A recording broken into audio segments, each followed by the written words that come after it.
So let's rock and roll. Okay. Yes, I would love to connect for sure. Okay. Welcome everybody. Getting started here. Thank you for your patience. And yeah, I was unsure how long the interview with Paris Hilton would go, and she was right on time, and we actually ended early. So great, great to get that done, and great to be here hanging out with you guys. So let's do this. So we got a lot of ground to cover here today, and I'm super excited to introduce you to my take on the world of Web three. And there's a lot of different takes, and it's definitely open for interpretation. Um, and this is not a one size fits all uh, type of situation. And that's the beautiful thing about it. It's just such an emerging, evolving world, and we'll talk about that um, as we jump through today's presentation. For those of you who are curious, all three presentations will be different. So they're not all the same. So if you're wondering, like, should I come tomorrow and should I come the Thursday, the answer is yes. Definitely you want to be here for all three because we'll cover different ground on the 3 different days. Okay. Typically we go about 75 minutes, something like that. So we'll probably be right in there. And it honestly, it largely depends on the interaction. So if you guys are really interactive, if you have questions, I mean, that's why you're here, right? You're here to get your questions answered. So if you have questions and you ask them, we'll be here as long as it takes. If you don't, then figure 60 to 75 minutes somewhere in there. But my job, my goal, is to help you. Right? This is what I want to do. I want to help usher you into the world of Web3 as best as I can. And so we'll take the cameras down during the presentation, and then I'll have you bring the cameras back up when I ask you to. So interaction is really key for me, right? I mean, if we're together in person, I'd be able to see you, we'd be able to interact. So fire away in the chat when I ask you to, because that way I know you're listening. That way I know it's hitting home, and then bring up your cameras later if you can when I ask you to, because again, that way I know this is landing for you, and your participation is hugely helpful for me as we go through this as a teacher, because it's the only way that I really know that this something is landing for you. Okay, so let's start. A lot of ground to cover. Go ahead and take down your camera, and I will share my screen, and we will get into today's presentation. No, I don't want to try it. Stop it. Okay. No, don't access. Yes, no, don't access the microphone. God, man, PowerPoint is on a. They're doing things today. Okay, Anthony, go ahead and take down your camera when you can, please. And let me see if I can get rid of this little prompt here. I don't need a coach. This is so weird. We have just upgraded to the new the new Macintosh OS system, and it's giving me all sorts of interesting prompts that I haven't seen before. Now that I'm in PowerPoint. Enough of that. How are you? Good to see you. Let's talk about the world of Web3. I'm really excited to be here with you guys today, and welcome to today's training. So why am I talking about Web3 and the creator economy? Well, the answer is pretty simple. I'm excited about it. I really, I love where technology is headed right now in the world of Web3. I love how things have evolved from Web 1 to Web 2 and now to Web 3. And I'll go over the difference between the three of these so you can just kind of get a sense of where I have been and where I'm at now and why I'm so excited. But the long story short in terms of why I'm so excited about Web 3 and the creator economy, it's just because it's providing a kind of a new sense of ability and creativity that I think has been lacking. Certainly over the last 4, 5, 6 years or so, where things have just kind of all been the same. And now all of a sudden it's like, we can do things differently. We can involve our community. We can create our own economy. We can have our own currency. Like all of these things that Web3 offers. And I'll explain why that is, that just weren't possible in Web 2. Really, that's the main reason why I'm just so excited about what's going on here, because it allows us to be creative. And I think in business we have to be creative in order to survive. And as things get sort of mundane and stoic, we tend to lose interest, right? I know that's true for me, and I'm sure that's probably true for you as well. And the more we can stay engaged and activated and whatnot, the more that we're going to find ourselves just wanting to jump out of bed every day to jump into our respective worlds. So, who am I? For those of you who haven't met me before, and I know some of you, and some of you, this is actually our first time meeting. You probably, I mean, I don't know where you came across me, but for some of you, this is the first time that you're probably seeing my face in any sort of, presentation like this and having a chance to, to be together here over the course of the next 3 days. But just really briefly, well, I guess I used to be that guy, although my hair is getting back to some of that now.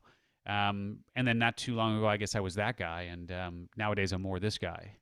But who is this guy, Steve Olsher, the guy that's leading you here on this training for the next few days here? I'm somebody who's been online for a long time. How many of you guys remember the days of CompuServe and AOL and Prodigy and those sort of early internet days? Just give me a yes in the box if that if that's yeah, okay. A lot of you guys remember that. Okay, cool, cool, cool. Yeah, I go back all the way to CompuServe. We launched a store on Electronics Mall, on CompuServe's Electronic Mall in 1993. That's how far back I go online. And that company actually ended up becoming Liquor.com when I bought that domain in 1998. So I've been online for a very long time. Next year will actually be 30 years that I'll be online because, as I said, we launched on CompuServe in 1993. So, yeah, long time. Launched one of the first fully functional e-commerce sites in 1995. And so, I'm sharing this with you because I just want you to understand that not only do I love technology, but I've been involved in technology for a long time. And I'm also really, I would say, just, for lack of a better term, prophetic. Not pathetic, that would be a different word, but prophetic from the standpoint of just really being able to kind of see where the puck is going, so to speak, as Wayne Gretzky would say. And I saw it really early on in the online world, and I'm seeing it right now in the world of Web3. I'm also an author. Put a couple books on various lists. What is Your What? Discover the Amazing Thing You Were Born to Do. I ended up putting that on the New York Times list in 2013. Internet Profits, the world's leading experts reveal how to profit online. I released in 2014, 15, whatever that was there, and that ended up being the Business Technology Book of the Year. And I've been podcasting since 2009 is when we released our first episode of Reinvention Radio. And then ultimately Beyond Eight Figures and other shows as well. And we sold Beyond Eight Figures in 2020 is when we ended up selling that show. But yeah, I love the world of podcasts for sure. Love audio, love all that it offers. I've been a guest on a ton of shows. We've had a ton of people on our shows over the years, people like Simon Sinek and JJ Virgin and Ariel Ford and many, many others. And then, like I said, I've been a guest on many shows. Matter of fact, I've been a guest on over 500 shows in total. Mixergy, Funnel Hacker Radio, Founder Magazine, Podcast, Hell Elrod's show, and many, many others. And, I love to speak, as if you couldn't tell. I love to speak. I've done TED Talks. I appear on shows, do a lot of press and PR, covers of magazines, and, ultimately share the stage with people like Brendan Burchard and keynote speaker at events like Podcast Movement and many, many others. You may not know that we do an event called the New Media Summit, where we give people the opportunity to take center stage and pitch top podcasters on who they are and what they do, and they literally get booked on the spot. That event has been responsible for over 10,000 bookings over the last number of years before we stopped keeping count. But yeah, one of my favorite events that we've ever done. And we also publish Podcast Magazine. So some of you are familiar with this. We've been publishing Podcast Magazine now going on 3 years. As a matter of fact, this month we will be releasing, March technically, we'll be releasing our third year anniversary issue. So we've been doing it consistently every single month now for 3 years. And I've been really involved with social audio. So some of you may be familiar with Club Pod, which grew from 0 to 70,000 members on Clubhouse. And I've been involved with Twitter Spaces and some of the other audio platforms as well. So all that fun stuff is all well and good, and that's a lot of what I've been doing. But what you may not know, although I do wish the prices where they are now, but we'll get back to these prices here. But what you may not know is I've actually been involved and actively been involved in the world of Web3 for a number of years. Originally just through cryptocurrency. And I started trading in cryptocurrency back in 2017. So that's when I bought my first bit of crypto. So that's how long I've been on the space now. So going on over 5 years in terms of cryptocurrency and just getting my feet wet in the world of Web3. You may not know that we have our own coin. So our coin is called Bold Coin, and our coin trades on the Rally platform. And we've got our friend here who has Wellcoin. That would be Whitney. Whitney has Wellcoin on Rally. And so there's, I don't know, maybe 300 coins. Whitney, how many coins are on there now? Like 300 coins, something like that. And we've been on now for about almost a year now on Rally and trading on Rally. And the price has gone up, price has gone down. I think this was earlier last month, and now I think we're about $1.50 something like that. So it goes up, goes down, and whatnot. But it's just really fun to be in the game and to have our own currency that we can use with our clients, with our community, and so on. And we're going to talk. We're going to talk a lot about that as well. And one of the reasons why I'm just so glad you're here is because I can, like I said, pretty clearly get a sense of where things are going early on. And I got to tell you that the path that we're looking at right now in the world of Web3 is pretty cool. It's pretty exciting. And I really do believe quite strongly that what we will see, even just a few short months from now, certainly by the end of this year, in the world of Web3 will be dramatically different than anything that we've ever seen in terms of a calendar year, insofar as the path of progress, really moving things forward and making things more accessible for so many, including you. And so whether you're a coach or an author or a speaker or a podcaster or a business owner, the world of Web3 has a lot to offer. And there's so many different facets of Web3. And so I can't possibly cover it all during our time together. But I'm going to cover as much as I possibly can. And so I want to get a sense of where you guys are at. Just type in the box for me. Would you say that your primary business is a coach, is an author, is a speaker, is a podcaster, is a business owner? Like what's your primary business if you could only choose one? Just curious where you guys are at. So yeah, throw it in the chat box for me. That would be helpful. I'd just love to get a sense of who's here. So a couple of coaches and a business owner. Coach certification. Yeah, Kenny, go ahead and set it to everyone as far as the response so everybody can see that. Regina now, an affiliate marketer, primary business for Leah as a coach, also podcaster and author, dipping the feet in the world of coaching, venture capital, Web3, business owner. Okay, cool. Yeah, thanks. I appreciate you guys participating. So here's my plan for this training. And Debbie, go ahead and do the same thing and just set that to everyone in the blue box. Just so that everybody can see your comments there. But that's super cool. Urban Organic Farmer Nutrition Coach. Love that. All right, so what's my plan for this training? Basically, we're going to dive in here today, and we're going to look at the overview of Web3 and the Web3 landscape. Maybe think about this in terms of a beginner type training. Tomorrow's session, we're going to dig much deeper into the creator economy. So maybe more of an intermediate type training. And then session 3 is really all about designing your own economy, your own Web3 economy. So you can think about that in terms of maybe a little bit more of an expert type of training.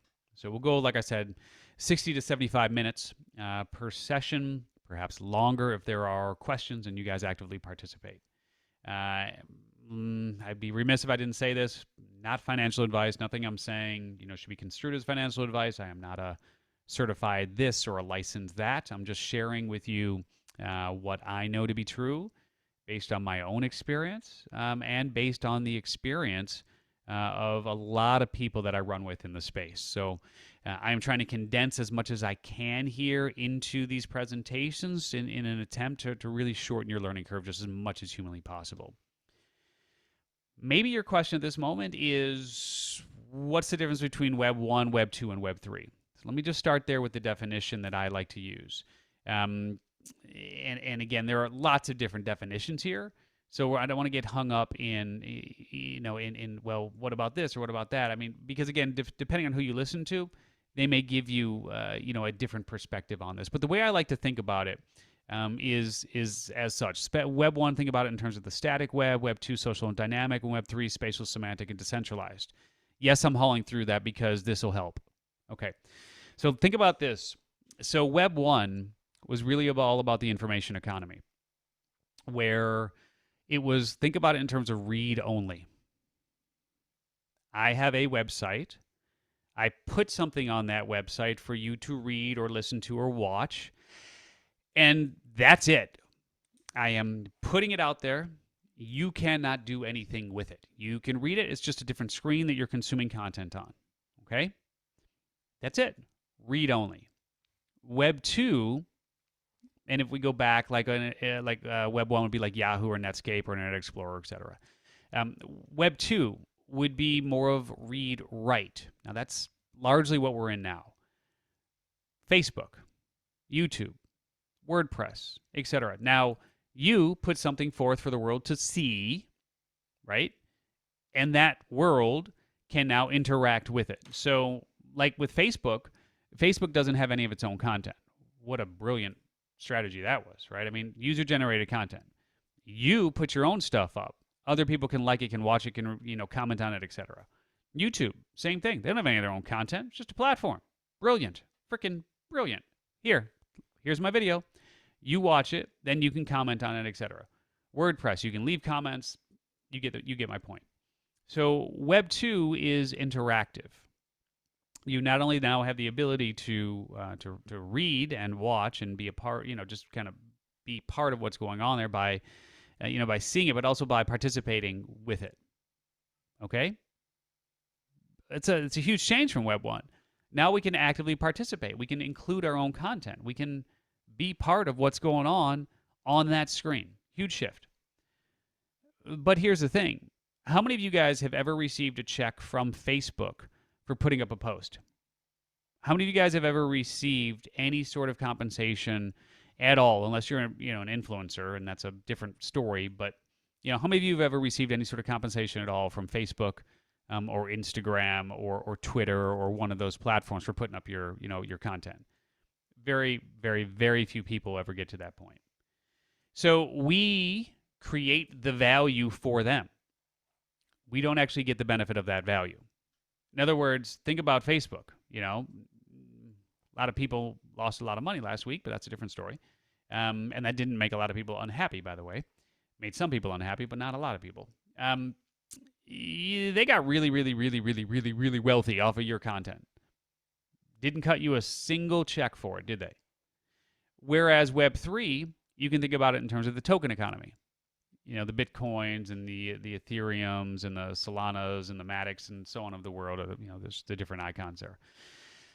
Web 3, the idea here is now we co-collaborate. We co-create. It's read, it's write, it's execute, it's participatory. So if you think about it in terms of collaboration, that's really a good way to start thinking about Web 3. Because not only do we benefit from what it is that we're creating, but we also and benefit from the standpoint of if you think about it in terms of collaboration, like there's something just to be said for being collaborative, right, and being a part of something. But in the world of Web 3, there's a new way of thinking, a new approach here that frankly hasn't taken place in this world of web, the World Wide Web before this, which is now not only do we help to co-create what it is that we consume, but we have the ability to co-benefit from what it is that we help to create.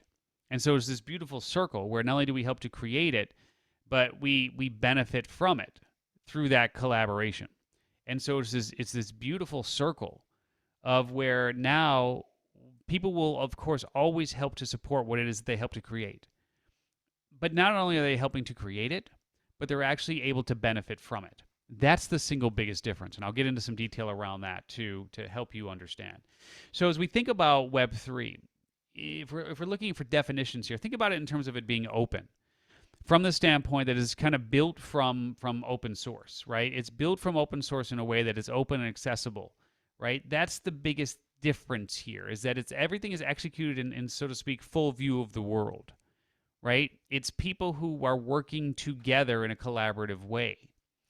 It's trustless in that the network itself allows people to interact publicly or privately without sort of a stamp of approval, if you will, a trusted third party. You know, it's basically where all the constituents come together, trust one another, and this network is really built around the whole conversation of we implicitly trust one another. And we trust each individual explicitly as opposed to seeking and achieving trust extrinsically. Again, it doesn't require that stamp of approval. It's people who come into a community together to co-create, to collaborate, and to co-benefit. Very, very, very different. And then it's permissionless in that anyone, both the users, and basically anyone can really participate without authorization from a governing body or from some sort of a hierarchy, if you will, where it's all top down. You know, these people at the top say what the people at the bottom can do. Web3 is now sort of that flat structure, if you will, where everyone, and I don't want to get in too far down the rabbit hole already here, but you know, the idea, from an ideology standpoint, everyone is equal. Now, we know that's not always true, and we know that there are going to be people who have certain degrees of ownership that are always going to have more influence or input than others. That's not going to change in the world of Web3, but it's a lot better than it was. That's the best way I'll put it. Now, as I said, there's a lot to cover in the world of Web3. Here's what I'm really going to just try to help you understand are these main areas that you'll hear a lot of people talk about.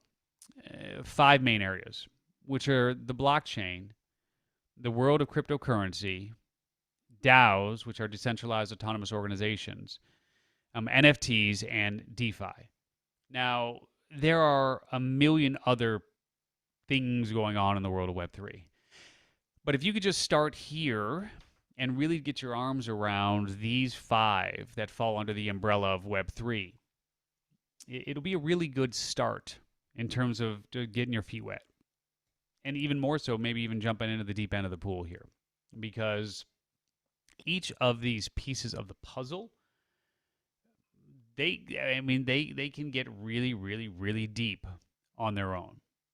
Let me start here real quick. I'm going to stop that share. Bring up your camera. Bring up your camera for me. Just go ahead and bring up your camera. So, and if you're comfortable doing so, great. If you're not, I understand. No worries. Quick question about Web3. Does that make sense for you guys in terms of the different definitions between Web 1 and Web 2 and Web 3? I just want to make sure, first of all, that makes sense. Yeah, okay. And then as it relates to, before I even go into explanation around anything here, and I'll type it in the box for you.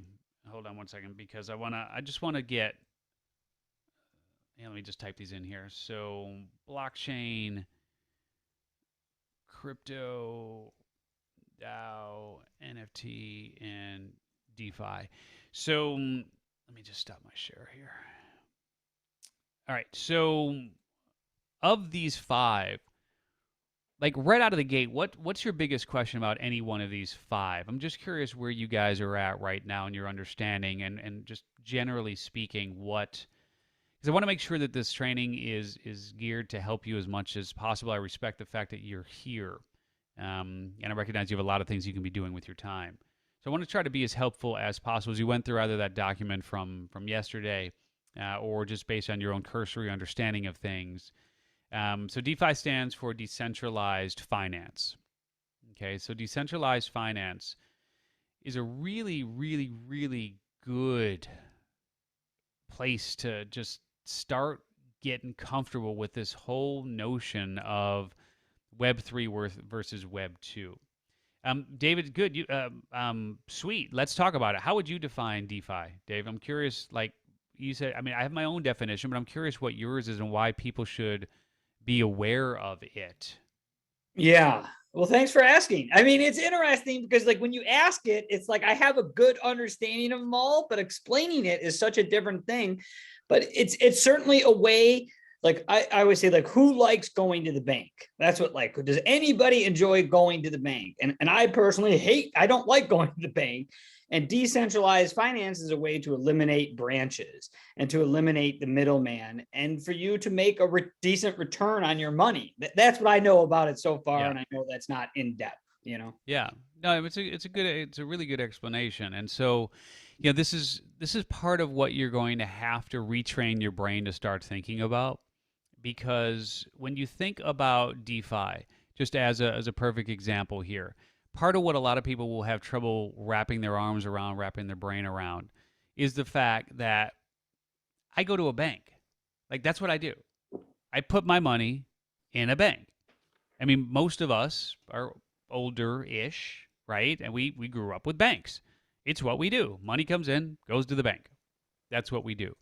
So even just retraining your brain to stop thinking about your money having to go in the bank is a step in the right direction of beginning to just get more comfortable with what's possible in the world of Web3. Because if you can just get over that, right? Like, just get over that from the standpoint of being willing to embrace the notion that maybe everything that I know to be true isn't, right? Maybe everything that I've been taught because it is to the benefit of a very small subset of the population to believe what it is that I've been taught to believe. Now, I'm not trying to go down conspiracy theories. I'm not taking a political. This is an apolitical conversation. Okay, this has nothing to do with politics. This has everything to do with wealth, really, when you come right down to it, and the transfer of wealth. And there are certain groups of people who have benefited from that transfer of wealth into their pockets for hundreds of years. Period. Banks being one of them. You know, the bank is not a new concept. Banks have been around for hundreds of years. The whole idea of DeFi, decentralized finance, where you have access to your money, but it's held in a place that is not a typical bank, is a complete mind shift. Like, that in of itself, if you can just get comfortable with thinking, wait a minute, I can actually keep money somewhere outside of a bank and actually do that, that'll be such a step in the direction of embracing Web3, you have no idea. Right? It's just like cryptocurrency. So, Todd, I know you got a question here about crypto, or maybe you're saying you have a good understanding of crypto. But let me see here real quick. So, Todd, I just want to make sure. So, you type crypto in the box. Why did you type crypto in the box? Let me make sure I ask you that first. Because I thought you asked what you wanted to say that we had a good understanding of. Great. Okay, perfect. Then here we go. So, how would you explain crypto to somebody who doesn't understand it? Wow, I've never done that. Yes. Well, that's what David just faced there, right? So it's a lot. Yeah. It's yes. So how would you explain cryptocurrency to somebody who doesn't understand it? Well, basically, they are a form of value that is not in paper, but only digital form. Okay. Okay. At the extreme basic definition, I think, is what that would be. And then it obviously goes way beyond that. Got it. So yeah, and we'll dive into this. So one of the sort of the new things for you to think about, and some of you are already doing this. So some of this will be just kind of rudimentary, and some of you are just brand new to it, and so you're like, whoa, across the board. And whether you're watching the recording or you're here live, it's all good no matter where you are. And this training is a 101 training. Like, I'm not trying to be, I'm not Michael Saylor. I'm not going into deep, economic theory around why Bitcoin is the savior of the world and all the reasons, like, et cetera, et cetera, et cetera. And by the way, we can help you create your own coin through Rally. So that is part of what we do, and we can introduce you to that team and help you get set up with that. No promises. I mean, we absolutely we just took a group through in December, and we do our best, but it's completely up to them in terms of who they approve or don't approve, et cetera. But we'll help you get prepared for sure, and we'll create the right story to give you the best chance of approval. But no guarantees that they'll approve you, but we'll walk you to the front of the line. So, but yeah, we can certainly get you best prepared for that. Crypto, if you think about it in terms of crypto versus fiat, like, one of the things that so many people and again, this is, let's talk about Web3 and why Web3 is so important. Well, Web3 is so important in a number of ways, not the least of which is just changing our mindset around currency and what we actually assign value to. Like you have, how many of you guys have actual paper dollars in your pocket right now? Like just take out whatever you have. Just, I don't know if it's a 5, a 10, a 1, I don't care, whatever it is, take it out. And some of you have no paper at all, and that's okay. I get it. So let me just take this out. Okay. So what is this? All right, what is that? I have no pockets. Thanks, Kelly. $5. Okay. So what let me just keep going on this path. What is this actually worth? What is this actually worth in the world? The paper is worth nothing except for the printing on it gets you to be able to purchase something that has $5 worth of value. Correct. It's a piece of paper with ink, right? So what is this worth? Envelope. What is this envelope worth? Same thing, 5 cents maybe, if.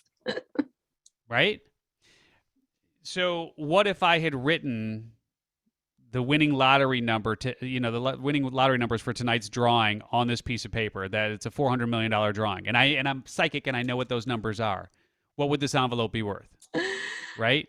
Yeah, right. So, I mean, that's a pretty extreme example, but you get the point, which is we have a social construct that we have all basically, as a society, we have decided, we agree that piece of paper is worth $5. Okay? There is an agreement between all of us that piece of paper is worth $5. Period. Now, what is that piece of paper worth? If we all agree that today that piece of paper is worth $5 today, what is that piece of paper worth a year from now? Can I still buy $5 worth of stuff with that same piece of paper a year from now? Yes or no? Yes. Well, it depends on inflation, but yes. It'll still be $5, but it might not get you as much as it did today. Correct. So as a society, we have been brought up to believe that fiat, which are the government-backed pieces of paper, are the only things in society that hold real value. So when you look at Bitcoin as an example, what do people compare Bitcoin to in terms of its value? What do people say Bitcoin is worth? The fiat value of the dollar. So it's like $60,000 in your slide example. So the biggest shift for a lot of people is going to be understanding that one Bitcoin equals one Bitcoin.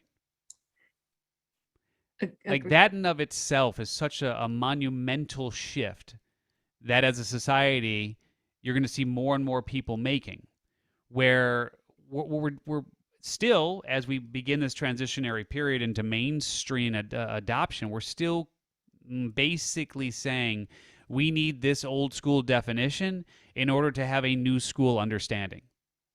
And that's where it gets really, really interesting when this world continues to evolve and grow, where cryptocurrency in and of itself is worth whatever it is worth. Right. Based on the same societal agreement and construct that we put together collectively as a community. So right now, the biggest difference between Web 2 and Web 3 is the government says what that piece of paper is worth in your pocket. In Web 3, the community, the world says what that one Bitcoin is worth. Give me a yes in the box if that makes sense. That's the biggest difference. Is right now, it's up to the government to say how much that piece of paper in your pocket is worth. In Web 3, in terms of cryptocurrency, it's up to the people to say how much that cryptocurrency is worth in the world. And what you will find is that as things continue to evolve, what happens if we take fiat out of the equation altogether? What if we never even need to have let's just say a translation of crypto to fiat? and fiat back to crypto. Why can't I It's true, we don't. sell you my house for 50 Bitcoin? We've determined that that's the value, whatever it is. And why can't David sell me his car for 3 Bitcoin? And why can't Anthony sell, his clothing line to me for a fraction of that, et cetera, et cetera, et cetera? Right? So, so look at this. We reconnected neighbors. See, you never know what's going to happen here in the world. That's cool. So the point only being, you just got to think about it differently. And we'll go into, and I appreciate the definitions on crypto and the definition on DeFi. So that's really, really helpful. And we'll dive back into it. What were the other questions? I want to make sure I didn't gloss over that. So curious about the connection of these with the metaverse. Okay, so the metaverse is a whole other conversation, right? So that, again, in the world of Web3, there's so much that we can talk about. So much. The metaverse is one of those things. The best way to put it is that everything that we'll be talking about here is applicable for the metaverse, because cryptocurrency will be accepted in the metaverse. There will be DeFi opportunities in the metaverse.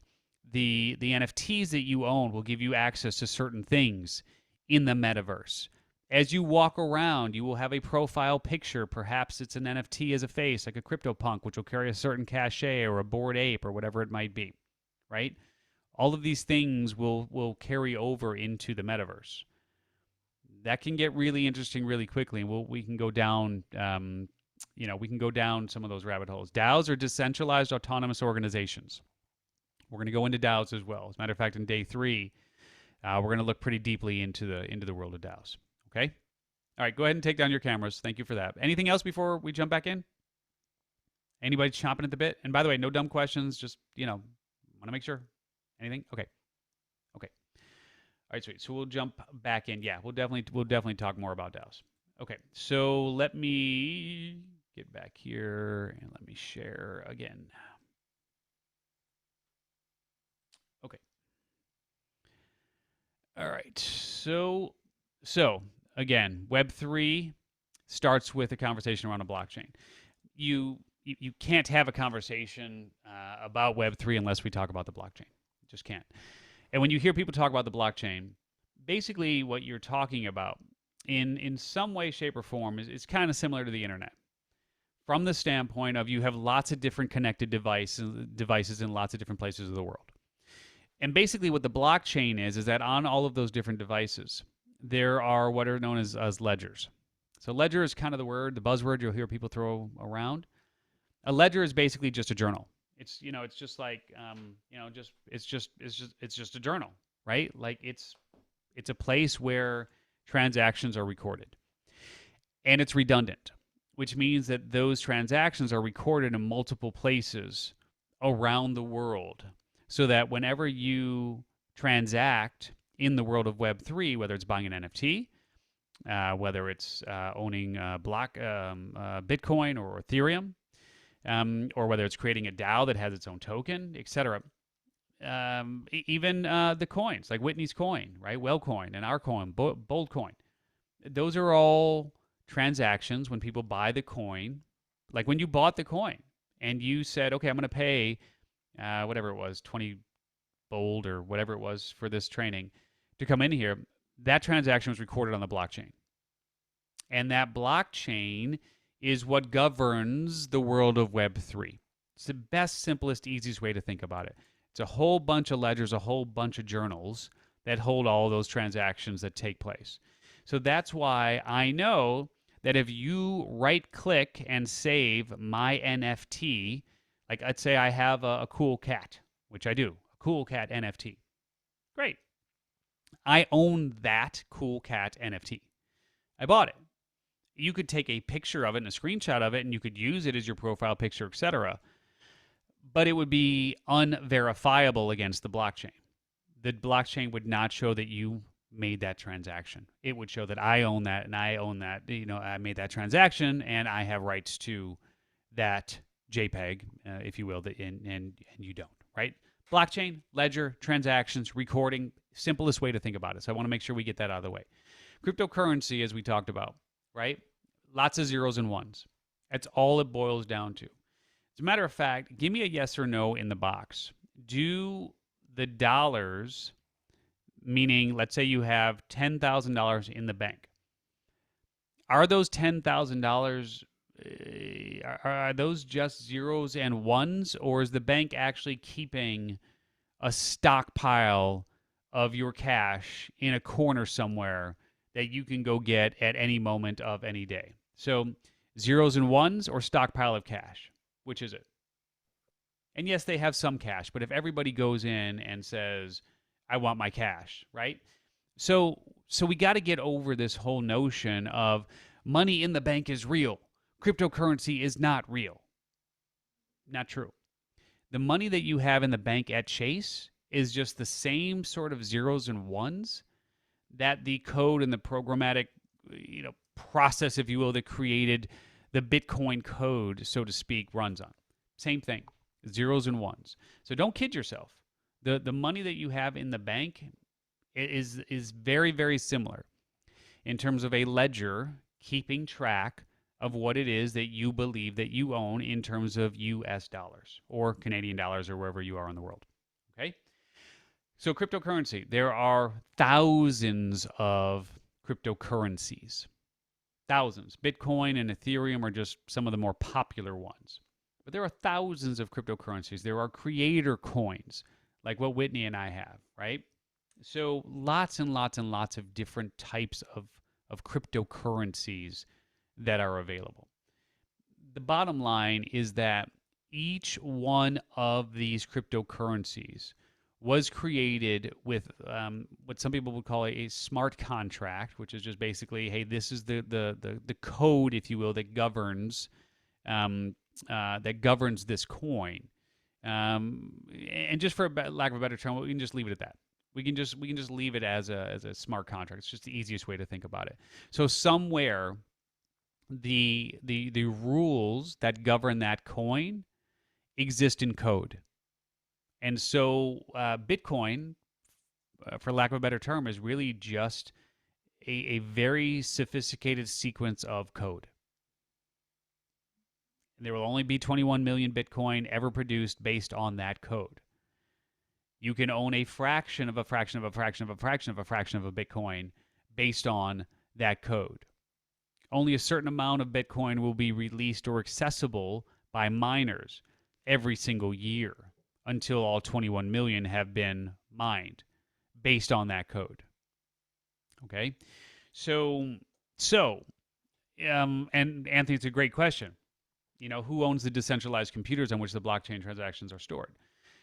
Great question. And the honest answer is, I don't know. I don't know.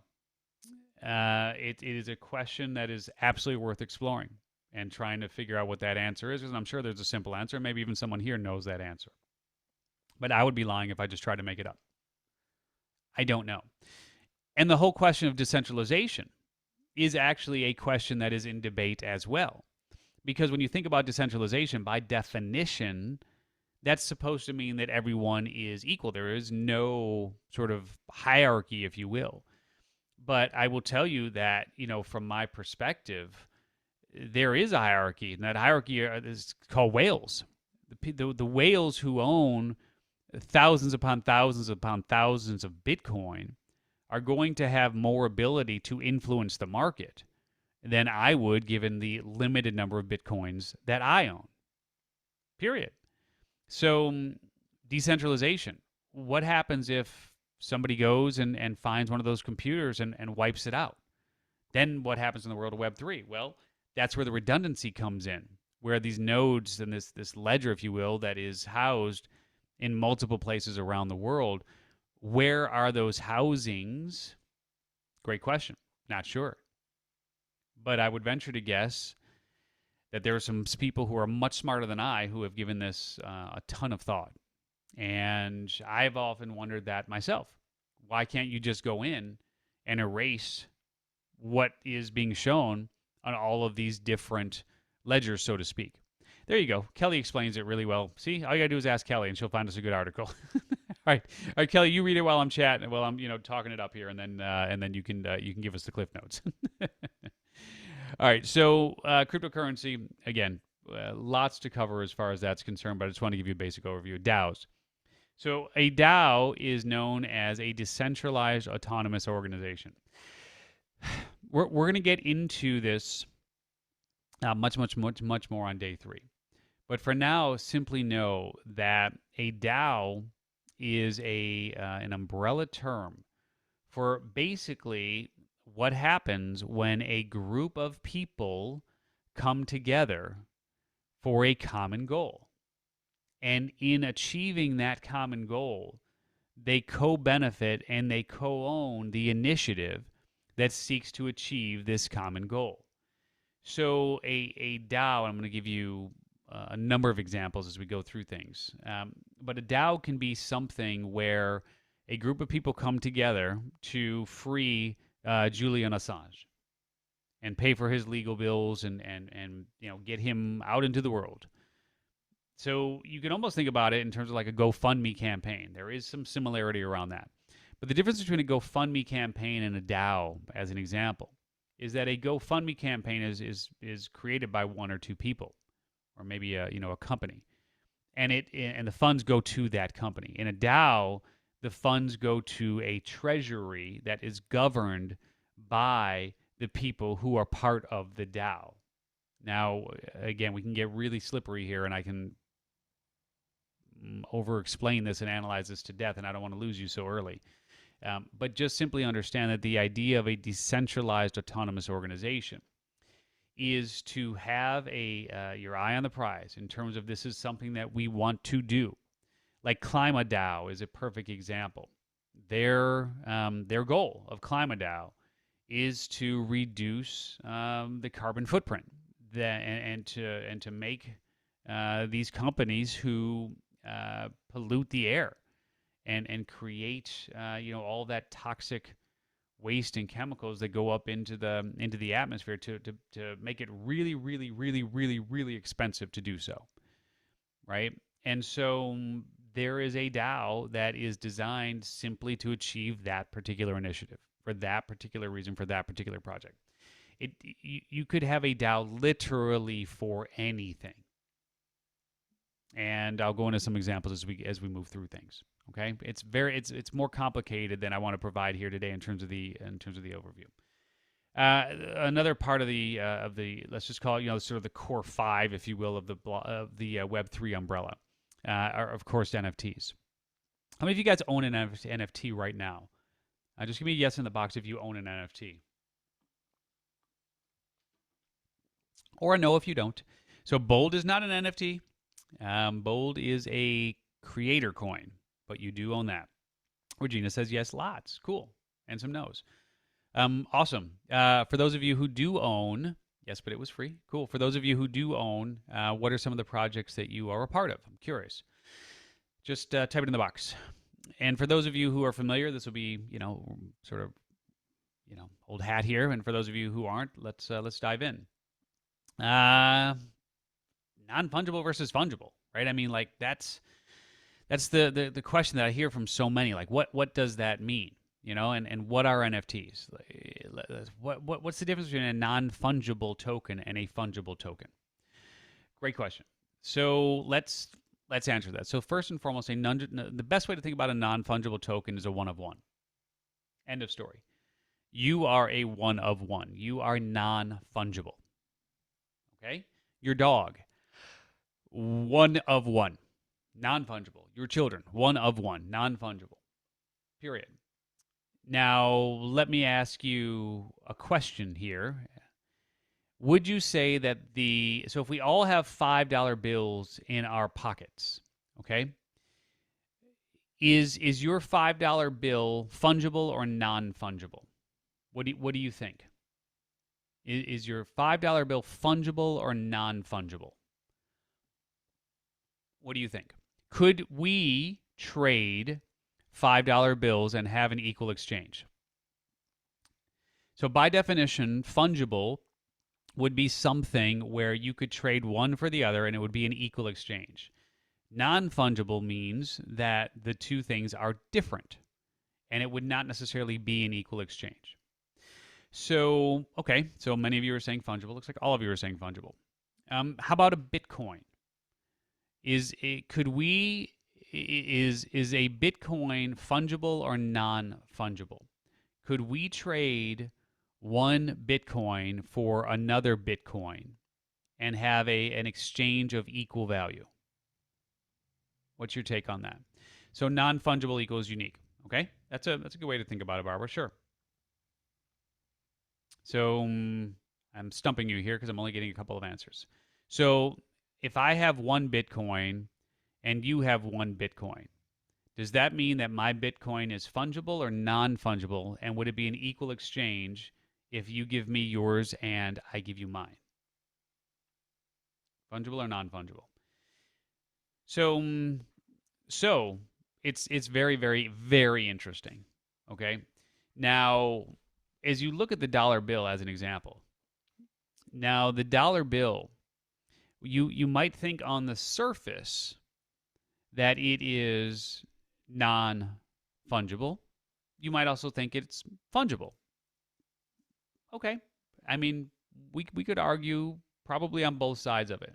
If I give you $1 bill and you give me back $1 bill, we kind of had an equal exchange. But if you look at your dollar bill actually has a serial number on it. So without the serial code, I would say you are correct. You are correct that they are fungible, that you could trade $1 bill for the other and it would be an equal exchange. The only reason that it becomes non-fungible and one of one is because of the serial code. Exactly. Now, as far as a Bitcoin is concerned, now we could argue that my Bitcoin is worth more than your Bitcoin. Well, let me ask you this. If I bought my Bitcoin for $7,000 in 2017, and you bought your Bitcoin today for $42,000, is that a fungible or a non-fungible exchange if I give you mine for yours? So if we trade one Bitcoin and I paid $7,000 for mine and you paid $42,000 for yours, is that an equal exchange if I give you my Bitcoin and you give me yours? Yes or no? Is it an equal exchange? Fungible with the exception of the blockchain code. Regina says yes, it's an equal exchange. Who else? Any other guesses? Okay. So this is where it definitely gets interesting, right? It doesn't matter what you paid for your Bitcoin, although with the exception of the blockchain code. Exactly, great point, Barbara. It's completely fungible. So my Bitcoin can be traded for your Bitcoin. And it's fungible. They have equal value in the world. End of story. Doesn't matter what you pay, doesn't matter what I paid. Now, with NFTs in terms of non-fungible tokens, this is where we get into the discussion around things like, as we said, like the NFTs, like the Bored Apes, and those sort of projects, etc. Right. So if you think about it in terms of like the Mona Lisa as an example, is the Mona Lisa fungible or non-fungible? What about the Mona Lisa? Fungible or non-fungible? Which is it? Non-fungible. Yeah, non-fungible, exactly. For sure. Right? Because it's one of one. Now you could put that on a shirt, you could put that on a mug, you could do all of these things with it. But there's only one person or one company or one museum or whatever in the world that owns that particular painting. Period. End story. So it's completely non-fungible. Same thing in the world of NFTs. When you get into the Squiggles and you get into the Bored Apes and you get into the Cool Cats and some of the other projects you guys were talking about. Same thing. One of one, non-fungible. My cat, which has, a ninja hat and sword and this sort of thing, is different from another one in the collection. Now they're all part of a 10,000 piece collection. Okay. But each and of itself is a one of one. So when you think about non-fungible versus fungible, the easiest way to describe the difference is just one is a one of one, and one is one of many or has equal value where it can be exchanged for something in the world of equal value. DeFi, well, we've talked about this, decentralized finance, and and the point is really, really well taken. That if you think about decentralized finance as a new way with which to store your assets, so to speak, the zeros and ones that you own, this is why we now have the ability to get 100% APY, an annual percentage rate return on something if you put it into the right DeFi platforms. I mean, it's crazy what's available to you out there. Largely because if you think about it, what are some of the expenses that go hand in hand with having a bank? Just list them in the chat here. So when you think about like Chase or Bank of America or I don't know any of the banks where you bank at, like what are some of the expenses? Not as a customer, but I mean for the bank. Like what are the expenses for the bank to actually have that location there for you? Right, real estate, staff, the technology, the employees. Yeah, absolutely. Right, the benefits. I mean, the office supplies, security, right, so on and so forth. Advertising, you bet. Yeah, all of these things. So to have a traditional bank, you're going to be putting a lot of money, yeah, insurance for sure, into that location. And then if you multiply that out by 1,000 locations, I mean, you're talking millions and millions and millions and millions of dollars, right? I mean, so much money. Whereas with decentralized finance, if you took that same bank and you put it onto the blockchain, what sort of expenses do you have? I mean, you have technology, you're going to have people and so on to run that company, but your overhead is massively lower. So when people look at DeFi and look at these opportunities in DeFi and they go, well, that's too good to be true. There's no way I can get 40% on my money. It's crazy just putting it here in DeFi. No way. Well, if you think about how much the banks are making and you back a lot of that out, strip that away, maybe it's not so impossible, especially if that DeFi lender, so to speak, if that DeFi, bank, if you will, becomes a lender and now is able to loan that money out. I mean, it can add up very, very quickly. So just start familiarizing yourself and start looking at what's going on here in the world of decentralized finance, because it gets really interesting really, really quickly. So, at the end of the day, what I really always try to ask myself is, why should I care? So why should you care, right, about what's going on here in the world of Web3?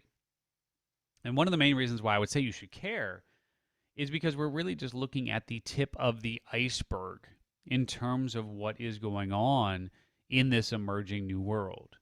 And for me, I'm always one to really try to catch the wave as early as possible. And I will tell you that whether you're a coach, author, speaker, business owner, doesn't matter. Web3, I mean, there's the side of this of catching the wave and surfing it in and having fun with it. And then there's the side of the wave of this big tsunami that's coming and it's about to crash on shore. And what I know to be true is that I don't care what business you are in, if you are not adequately preparing yourself for what is transpiring here in the world of Web3, you're going to be playing catch up much faster than you ever thought you were going to need to. And further, what I know to be true is that the consumer preference is shifting. There was a recent study that was done that showed that the amount of trust that consumers have in their government is at one of the lowest levels ever. And who do consumers trust at this point? Believe it or not, they trust the companies that they do business with. I know it seems like a really strange shift, but people trust you more as someone that they're doing business with, who they have vetted and they have made the decision to say yes to you and pull out their credit card and invest with you. They trust you more than they trust their own government. why am I saying this? I'm saying this because the consumer mindset is shifting rapidly in terms of what they are willing to be a part of, what they are willing to accept, what they're willing to say yes to. And so more and more what you're going to see is that those companies that shift into Web3, where they make it more collaborative, where they make it more beneficial for their community to be involved with what they're doing, when the consumer has the ability to choose between saying yes to a company that is purely entrenched in Web 2 and a company that has really taken on and embraced the world of Web 3 and gives them the opportunity to be involved in any sort of meaningful way, that customer is going to gravitate more towards Web 3. And every single day, that line, that trend line is moving more and more and more. So in other words, it's inevitable. You will either get on the boat and start doing what you can to involve your community in the world of Web3 with you, or you're going to stay stuck in the world of Web 2 and you're going to watch others who embrace the world of Web 3 pass you by. It's just that simple. So I really cannot implore you enough, and obviously you're here, and I applaud you for being here. I can't implore you enough to start really giving meaningful consideration as to how you can work your Web3 strategy into your business right now, for sure. So I'm going to get to questions here in a second. I just want to share with you that what we're going to be doing next is we're going to go into session number 2, which is all about the creator economy. Okay, more of an intermediate type of training. And then we're going to get together tomorrow at 2 p.m. Pacific, 5 p.m. Eastern. Same link that you have. We'll get back together. So let me do this. Let me ask you guys to bring up your cameras. So just go ahead and bring up your cameras for me. Bring them up. Awesome. All right. Good to see you. All right. So let's get some questions. Yeah. What? I just posted some answer first. You posted some. Oh, why don't you read it then? You read it. So no one owns the computers. It's distributed on the ledger, and the ledger was created by these 8 guys back in 2014. And so it's the way that it's designed is they have the nodes that are spread across all the different computers, so that if something happens on one of them, it doesn't get all of the data. It keeps it all in check by not being in one central place. So who pays for the electricity on those computers? The miners like yourself. Really? Aren't you a miner? I am. I own mining rigs. It is true. Yeah, so that's why I understand it, is that there's all the different computers and stuff that are spread across whatever, and each one has its own little node thing of all the different transactions, and all of that collectively creates the permanency of the data. Interesting. See? You ask and ye shall receive. Thank you for that. I'm curious to know what the benefit of having your own coin is, of Bold, like having us buy Bold, or like, what's the benefit of that? Yeah, so we'll talk about tomorrow. Actually, we'll dive pretty deep into the creator coin, and we'll get into that. So I will give you a cliffhanger there, my friend. Yeah, and, very good. Encourage you to join tomorrow. But yeah, it's I mean, it's really, really interesting. And the bottom line, I'll give you a little bit of a sneak peek, is that where I believe things are really, really, I mean, headed in a hurry here, is really creating your own economy, right? And having the ability to create your own just sort of your own ecosystem, so to speak, where the benefit stays within, where you co-benefit, much like we were talking about with DAOs, where people help to support what they help to create. I mean, that's true. Yeah. But let's take that a step further. Now, not only do people have the ability to benefit from what it is they help to create, I mean, people support what it is that they help to create, but they now have the ability to literally benefit from being a part of that creation. Yeah. And that's the biggest difference in the world of Web3, is that, like, for instance, as a Bold coin holder, we can now give our community rewards and benefits that have real world value. Not just like, hey, buy our stuff and here's a discount, but like something that is an actual real world tradable currency that if they say in our community, great, but they could also use it outside of our community in the real world. And, without having our own dollar bill, like how do you do that, right? So like this is one of the doors that's been opened by having our own currency. And so did I pay you money or did I buy Bold for myself and now I So- actually own Bold? Nope. Well, I shouldn't say nope because I didn't really answer your question. I could have said nope to either of those things. So let me explain. So it can happen both ways. So there's two ways that it can work. You can actually be a Bold coin holder. Yeah. And we'll get into this, but you can actually own Bold coin. So you can buy it. Rally has a really interesting system that has rewards and whatnot, which we'll talk about tomorrow. Not trying to get too far ahead of myself. But you can structure it in one of two ways. So I could, for instance, give you access to, like if I did a weekly training around Web3, and I said that if you own 5 Bold coins, every week you get access to that weekly training. You would own those coins, and we Yeah. would know you own those coins, and we would only let people into the training who we know own those coins. Mhm. So those are yours, but we could give you benefit from owning those coins. Okay. The other way around is like this, where we could say, hey, it's 20 Bold coin or 10 Bold coin or 30 Bold coin or whatever it works out to be to attend this training with me for 3 days. And you literally buy that campaign. And by buying that campaign, you're paying us in Bold coin. Bold. Mhm. So now we're not even taking Visa, MasterCard, whatever. We're getting paid in Bold coin. So it's our own currency. Yeah. So it can work both ways. Got it. Thank you. I'm excited for tomorrow. I could probably keep asking you a whole bunch of questions, but I'm just going to Yeah. wait till tomorrow. Yeah, good. Write them down. Just write them down so you don't forget for tomorrow. Mhm. We actually used to print out the dollar bills with Steve's face on it as Bold dollars. Bold dollars. Yeah. Now we do have that a too. coin.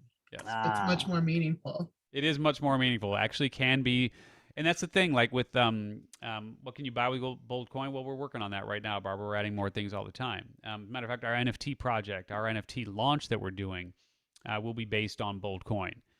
So we're going to use our own coin as the currency for our NFT launch, and when you own a certain NFT, you'll get certain benefits and utility from that, which we'll talk about as well. So, yeah, some interesting things going on there, but it is just a very exciting, interesting new world that you can either go into this world kicking and screaming and trying to act like it doesn't exist and it's going to go away. Or you can embrace it, right, and just try to figure out how to play in it now, because the mistakes that you make early and often, which we're all going to make mistakes in this world early and often, are just going to put you ahead of the curve. And you're just going to be farther down the path than others who are doing similar things to you. But they're going to want to work with you because you've embraced Web3 and they haven't. I mean, it is literally going to be that sort of choice from a consumer standpoint. Yeah. Like I'm more entrenched in crypto than coaching right now, right? Like I can't even think about trying to get a new client right now because I'm watching and learning everything I can about Web 3.0. So I'm assuming that this rally and it kind of merges them. I mean, you've merged it. You've found a way to do it. And so, yeah, I mean, I just want to follow what you're doing kind of. Yeah. So Rally, I mean, again, Whitney, when did you get on Rally? Whitney, I think I missed that, but we've been on there now almost a year, and it kind of fell in our lap. And honestly, it's like you look back on your life and you're like, okay, I can kind of see now how all that it's connected, right? And what I learned from that and how it got me to where I am and that sort of thing. Like, I mean, 100%. We were able to get our own coin on Rally because I was active on Clubhouse. And being in that world and meeting people, and just starting to understand what was going on, right? So it's like, you can't always see how things connect and whatnot, but like you're here, I believe strongly for a reason. And this will this will open up some new ways of thinking for you. Like that, really, that's my goal more than anything else, is just to help you think differently about where things are headed and what the possibilities are. And, you know, ultimately, if we can help you create your Web3 strategy, we would love to have that opportunity. But, you know, again, the fact of the matter is that for so many, especially if you have a tribe and you have a community and people who listen to you, for you to take a leadership role in this world is just going to endear those folks to you more and more, and they're going to continue to look for you for leadership in this emerging world, because they're gonna go to someone.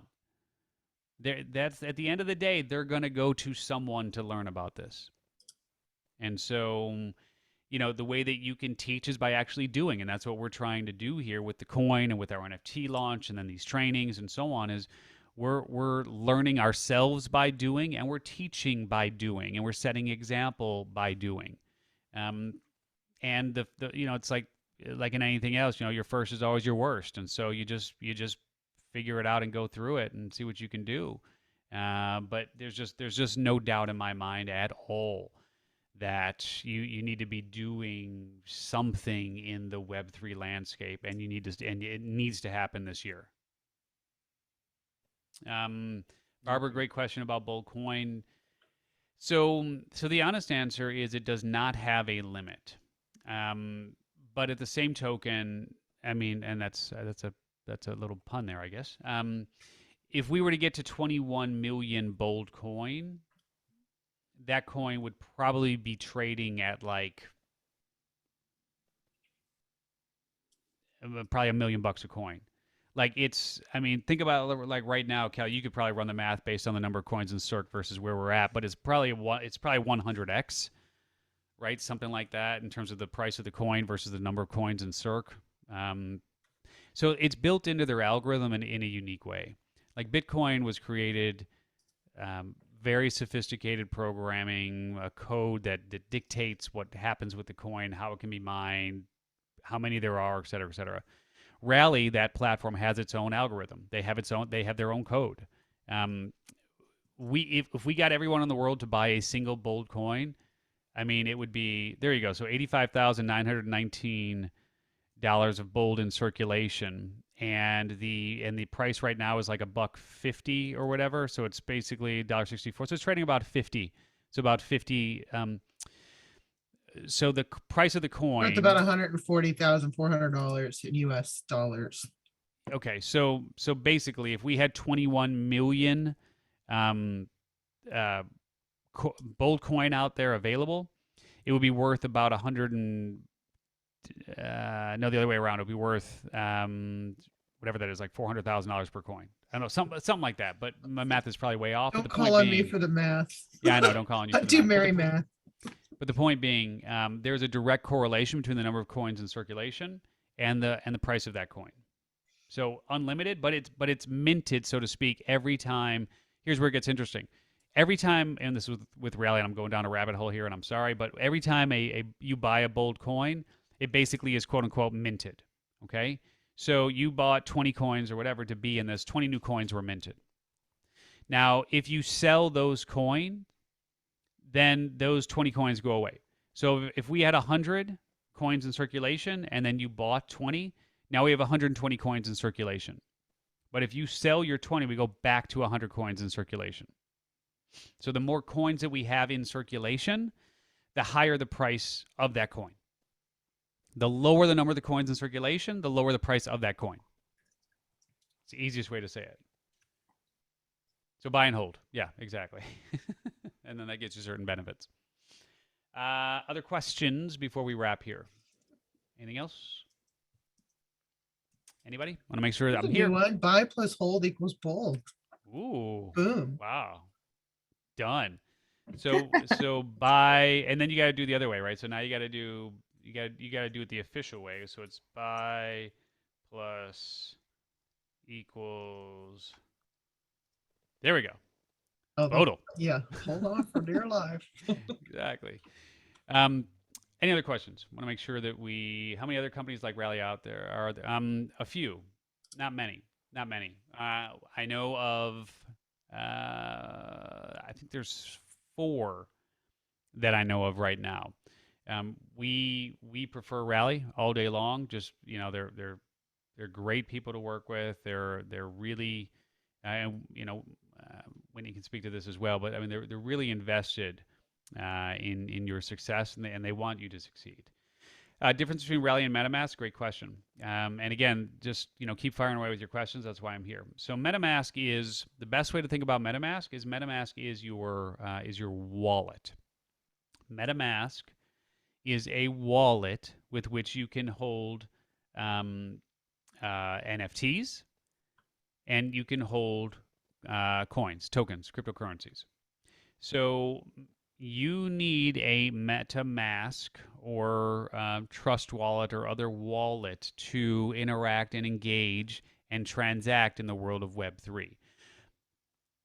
Much as if you went to the grocery store and you had a credit card, you you need a bank that backs that credit card or a debit card that is backed by a bank in order to transact, right? In the real world, IRL. In the world of Web3, you need a wallet, as they call it, to be able to buy cryptocurrency or to buy, sell, hold your NFTs. Now, Rally is good having you here, Debbie. Rally is a specific platform for specific coins that only trade on the Rally.io platform. So you cannot go onto Coinbase and buy Bold Coin. You can't trade Bold Coin on Coinbase. You can only trade Bold Coin on Rally. Now, you can trade Bold Coin for Rally Coin. And Rally Coin is actually traded on Coinbase. So you can turn that into sort of, top 50, top 100 cryptocurrency through Coinbase because Rally is traded on Coinbase. So MetaMask is your wallet. Everybody needs a wallet to transact on Web3. Rally is the platform where creator coins are traded. It's the easiest way I can put it. I don't understand the circulation part. If you have 100 coins in circulation and someone owns 20 and they sell them, aren't those 20 coins still in circulation because they belong to someone else? No, because what ends up happening is on Rally, what you do is you either trade Bold Coin for another coin. Like I could trade, and Whitney, we got to buy each other's coins. Like I could go on a Rally right now and I could trade 20 Bold Coin for 20 Well Coin. Well, if I do that, those 20 Bold Coin disappear. I could trade 20 Bold Coin for 20 Rally Coin. And if I do that, those 20 coins disappear. That's the biggest difference. Like Bitcoin, there's 21 million in circulation. Oh, yay, Whitney's buying more. Okay, Kelly, we got to go buy some. Go grab 50 of Whitney's Well Coin. Assuming it's not like $500 a coin. But yeah, let's trade some Bold for some Well. Let's get on that bandwagon right now. And so so it's a little bit confusing because like with Bitcoin, one of the reasons why some people believe it will continue to increase in value is because they have a maximum number of coins at 21 million versus like a Dogecoin, which has, I mean, just like trillions of coins, right? Millions versus trillions. There you go. Well, it's only 13 cents at the moment. Okay, we can buy a lot more than 50. We can do better than that for Whitney, for our friend Whitney. I will leave it to you to make that decision, Kelly. Yeah, that's I think the long answer to your question. But that is inevitably why Bold Coin can be worth quite a bit. That's why your creator coin can be worth quite a bit if you opt to go in that direction. Because if you have a community and you can get folks to to embrace what it is that you're doing, it can go up in value quite quickly. So we'll get into that because there's definitely strategy there. And I love the fact that you guys are thinking about creator coins because honestly, like of this whole world, I mean, creator coins are. I mean, that's really where we love playing in that world. So if you're thinking about it, then yeah, we'd love to help you with that strategy for sure. Okay. Can I read where Rally is also trading on Gemini now? Or it's about to? I did not know that. Yeah, I think that's just Yeah. happened the last day or so. Sweet. That'll make the Winklevoss twins happy, or at least it'll make the Rally people happy. Cool. All right, we'll leave it at that, and we'll get back together tomorrow at 2 p.m. Pacific. Okay. All right. Write down your questions. Like, think about stuff. I want you to start thinking about stuff. So just bring your questions, write them down, and let's get some questions answered tomorrow. I would love to hear, kind of what's opening up for you, what you're thinking about, and if you have friends, who could benefit from this training, I think we've still got some left in the campaign. They can watch this recording. They can join us, for tomorrow and Thursday live. We'd love to have them, and we'll see you guys tomorrow. You guys use the same link that you got in Yes. today for each link. session. Same link. And yes, Barbara, we'd love to help you with your DAO. Love to help you with the coin, and we'll talk more about that. All right, my friends. Have a good night.